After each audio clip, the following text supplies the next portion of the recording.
not sure about what is the plaque, which is the composition of the plaque as such. Composition of plaque is not just the cholesterol deposits, it has got something like calcium.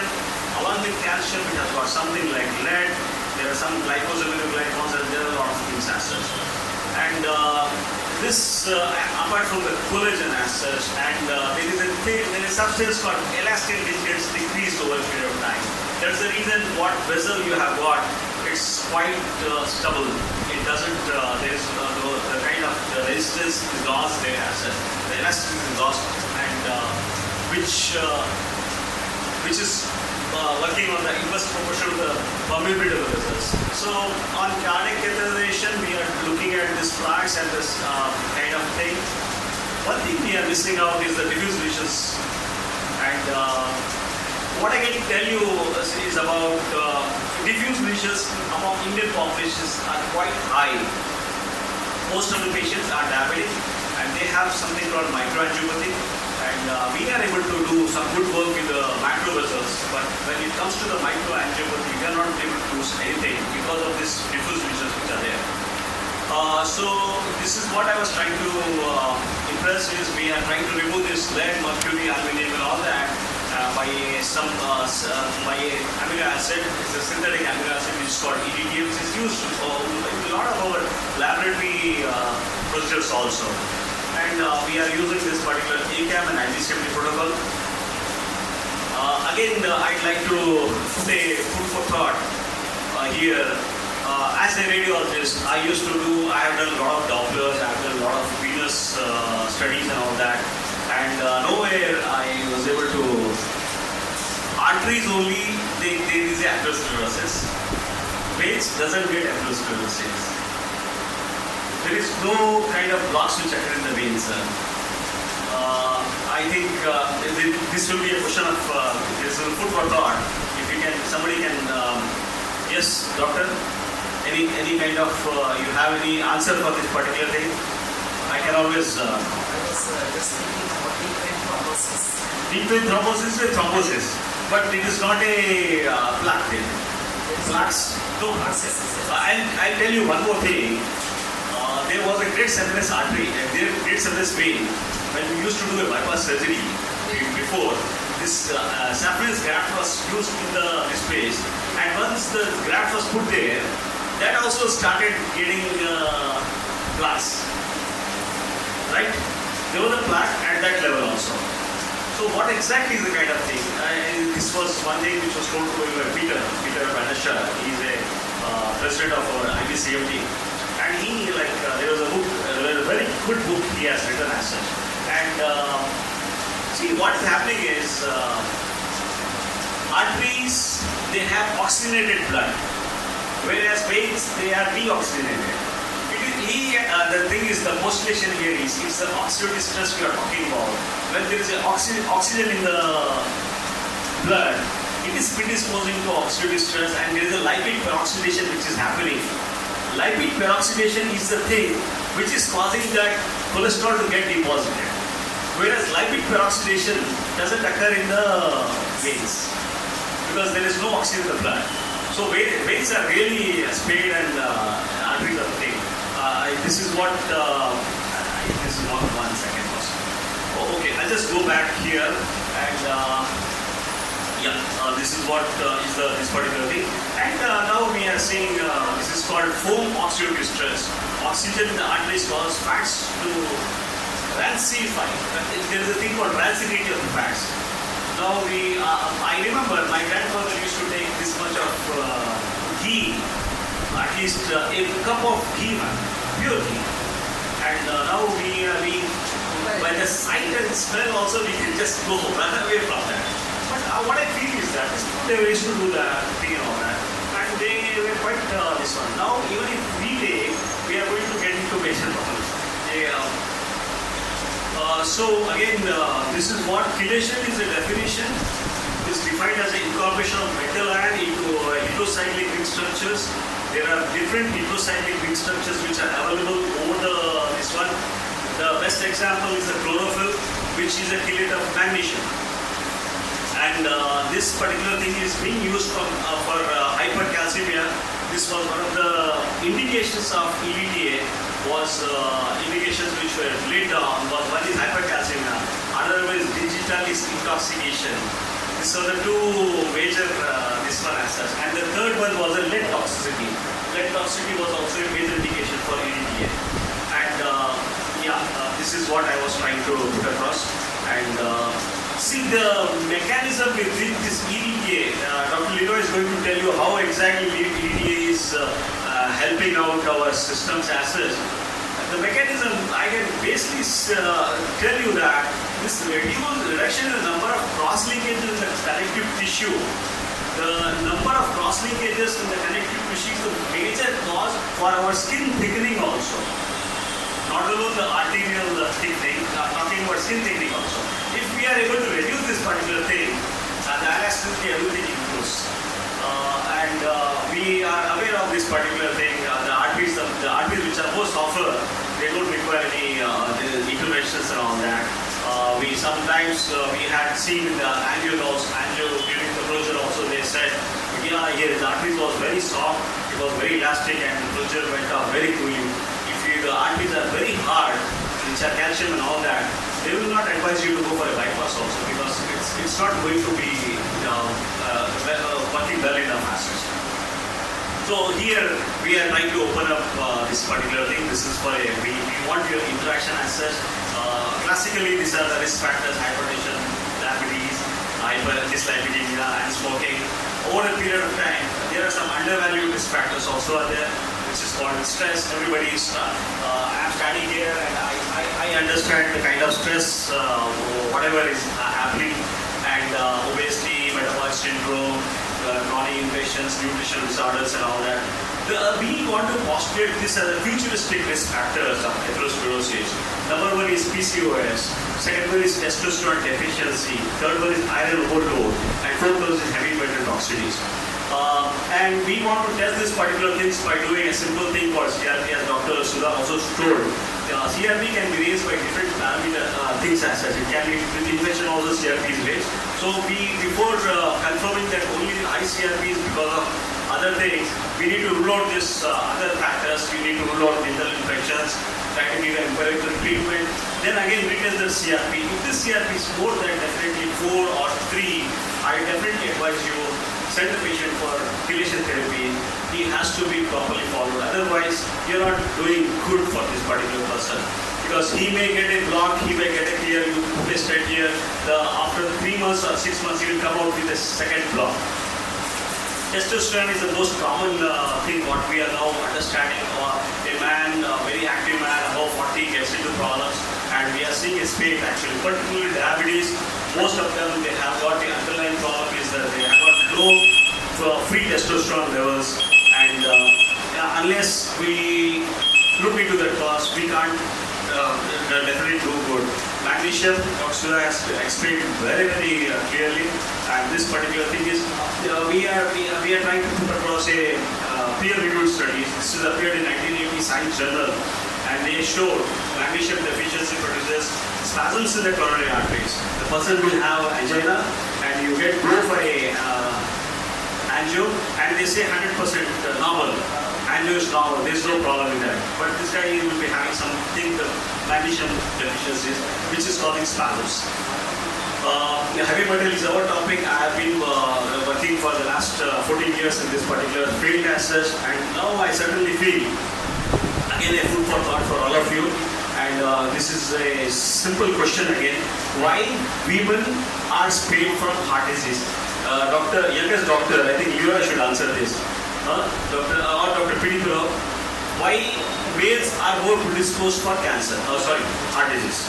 I'm talking about pre-menopausal ladies are spared. Usually 20 to 40 years, because of now PCOS has so many things, there are some exceptions also. But usually heart disease strikes man.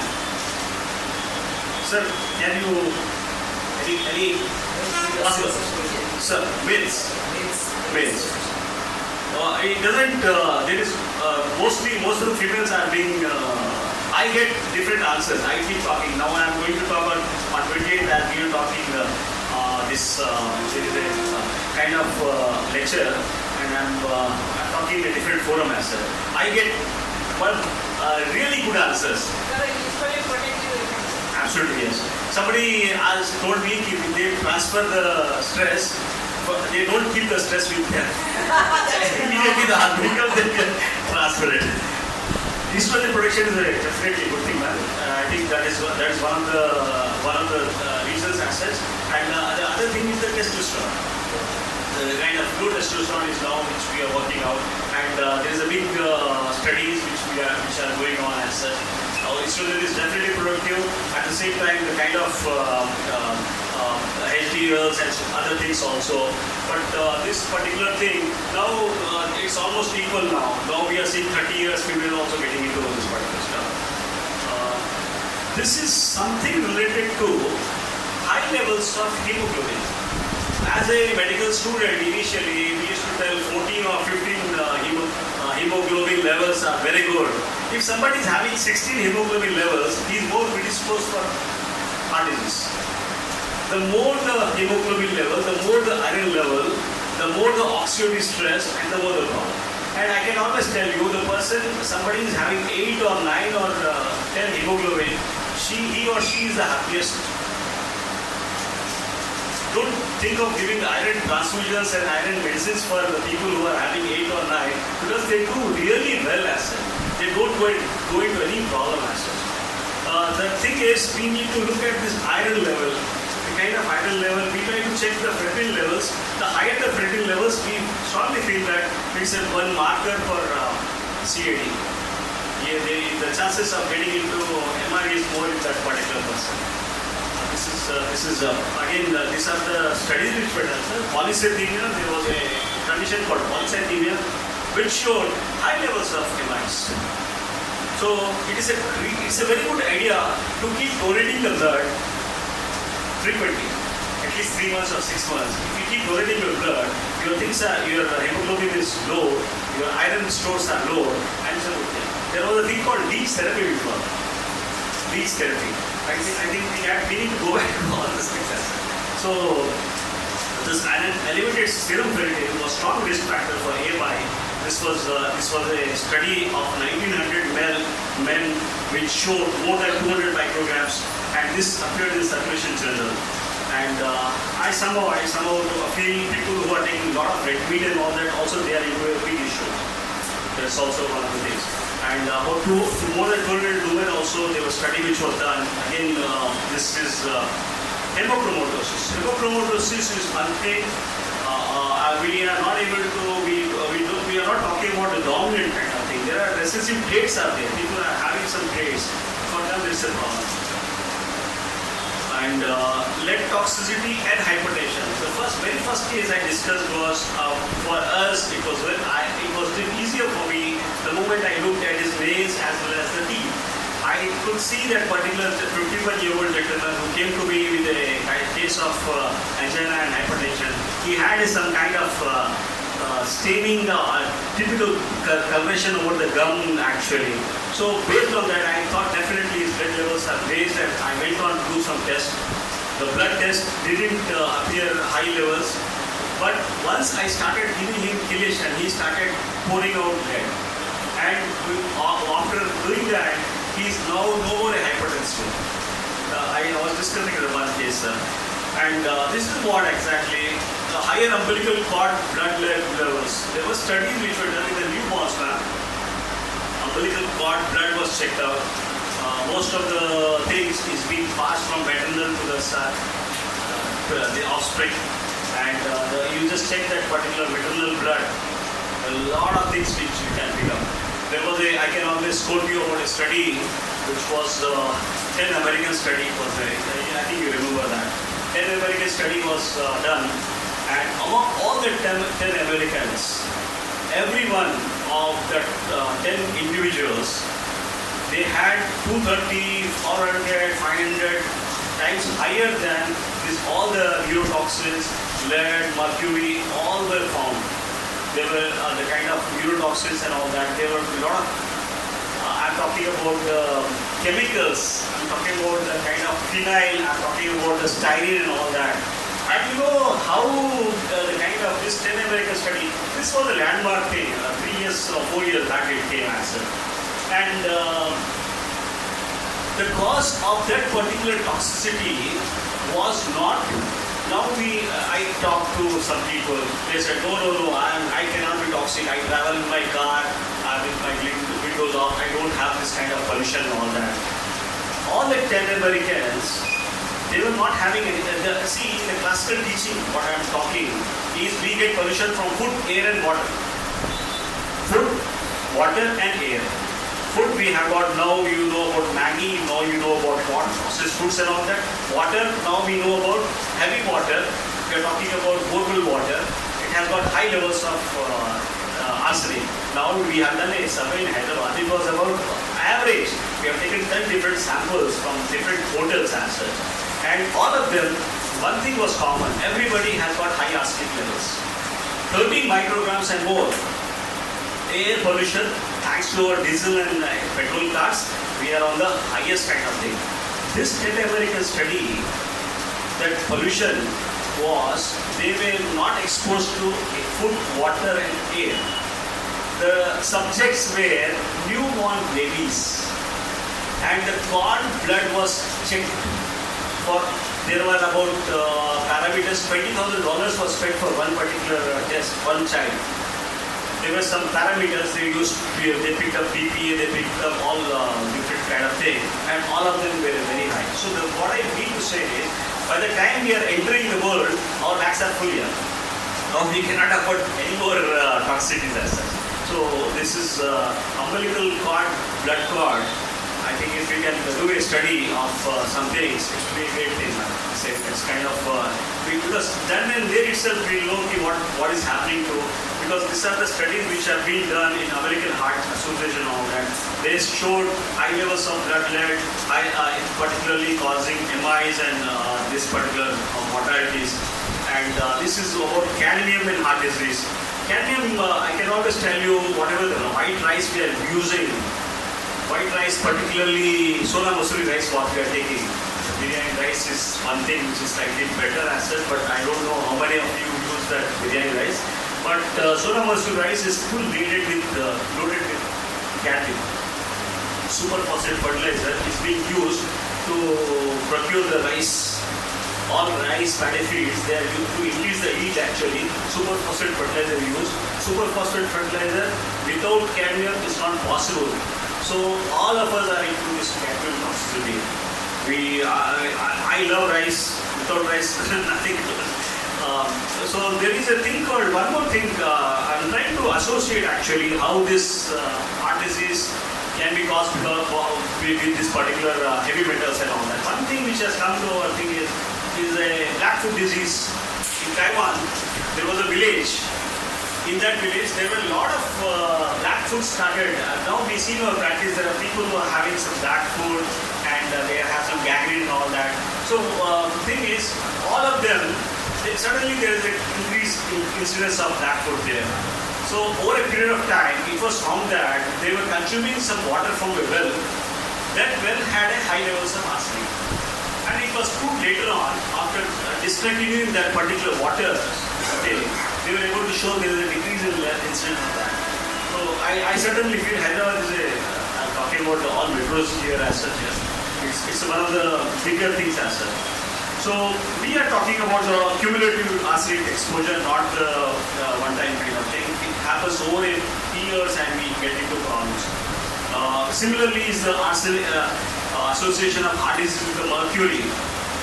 Mercury is one thing which is being is one of the nastier thing, and people have compared mercury to smoking also. Smoking kills, and mercury also kills. Such kind of thing as well. And mercury is as potent as smoking in CLA list. And the people who had MIs, this was a Spanish study, and in Spain what happened was the people who had MI, about more than 1,200 people were checked out. All of them, they had high levels of nail mercury as well as nail mercury. The subjects who had a MI. This is one of the prenatal exposure of methyl mercury. This was happened in 1,000 children in Faroe Islands, age of 7 years, their BP increased to a high level, and it was attributed to the high levels of prenatal methyl mercury exposure. And cardiomyopathy, one word about cardiomyopathy I can always tell you.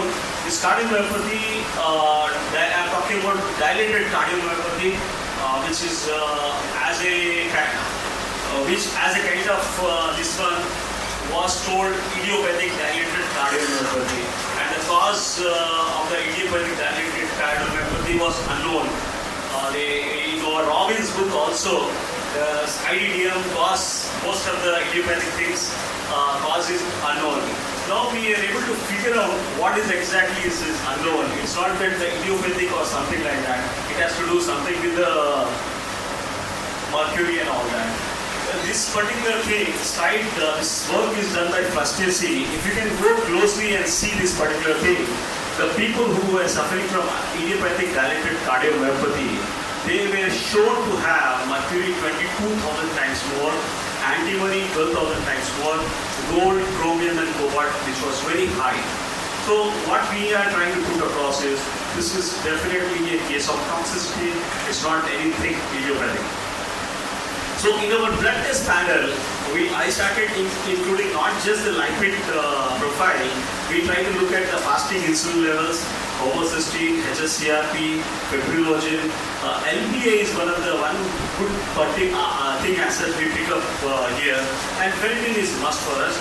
And the people who can go for this chelation challenge, we definitely advise them to go for it, because it's done easier now.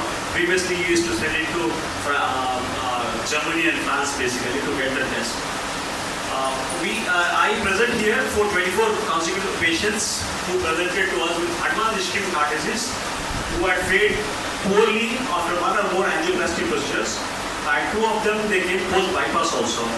And they were on multiple drug therapies. They needless to say, what are the things as such, almost everything. They used to take at least 10 to 14 medications per day. And we started doing infusions, EDTA infusions. And here I have to say, I have not just done EDTA infusion, I have done something like ECP also. For select cases whose ejection fraction was less than 20, I had to resort to ECP as well.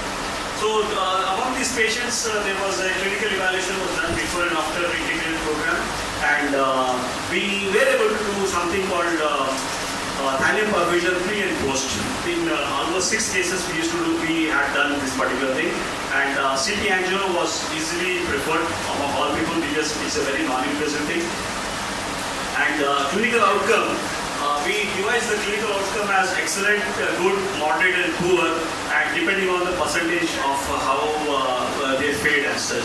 And the elements which were used for follow-up was, number one was angina and this one.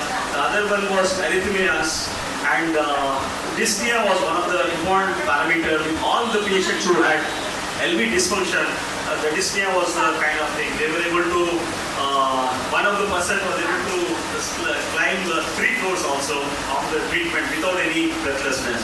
And mood changes, anger, energy level, partnership. These are the parameters I particularly feel these are the important parameters which can determine the quality of a person, kind of thing. See, the health is not just the absence of a disease. It's the sleep matters. It's a kind of energy levels it matters. We want to live the way Amitabh Bachchan, energy levels of Amitabh Bachchan. Like we don't want to stay sloppy all the time now. So this clinical outcome data, it's a very limited data which I have done for some few years as such, and wherein we were able to first convince the person to go for the test after the therapy. Most of the patients here, they don't go for the test further because they say, I'm doing well, I don't want any further test. So, and there were no patients who suffered acute MI. There were about 24 patients. 4 patients, they went for some other therapies. I lost the follow-up with them, and I don't know exactly how they were faring. I can always tell you about this 20 patient. They are in the follow-up for the last 5 years with us. So the conclusion of the study was, there is a limited outcome with this particular thing. This integrated managed spread plan has to be worked out. Whatever cases we have taken here, these cases where they have done stenting, they have done a bypass, and no further thing was done for them. Those are the people we selected, these people. And out of them, so when we tried reducing the oxidative stress and this particular thing, by we went on doing some different things. So I'll just give you the outline. What they've been using multiple drugs. Most of them, they want to still use, we don't discourage them to not to use aspirin and clopidogrel. And they are, I don't know how this particular thing, statins, everybody like to use it. I don't know, statins is a big, it's a big blunder, I think. By 2016, this statin is going to be out of this one. This is all which are, I think this has produced a biggest problem in this one. And so this particular patients, okay, I think here we come for a discussion actually, and we'll definitely open up the forum for discussion. Before that, I'd like to talk about something which is EDTA. I have my friend actually here, Dr. Leroy, who is like, he has done a great kind of work. He's into so many things. We can talk about the whole day here. He has worked kind of thing. I invite Dr. Leroy, and the questions and all that I can always talk about that. There are so many things as I can go on and on here, but I thought these are the simple things which I'd like to put across. I'm talking about non-related factors. I'm talking about, and my thing is very clear. Now we feel that this atherosclerotic heart disease is reversible. You need to work out in a slightly different way so that you can always you can bypass a bypass. And now I call Dr. Leroy, who is going to talk about this. I can always, it is all the things here. Leroy is going to talk about EDTA and how EDTA works as such.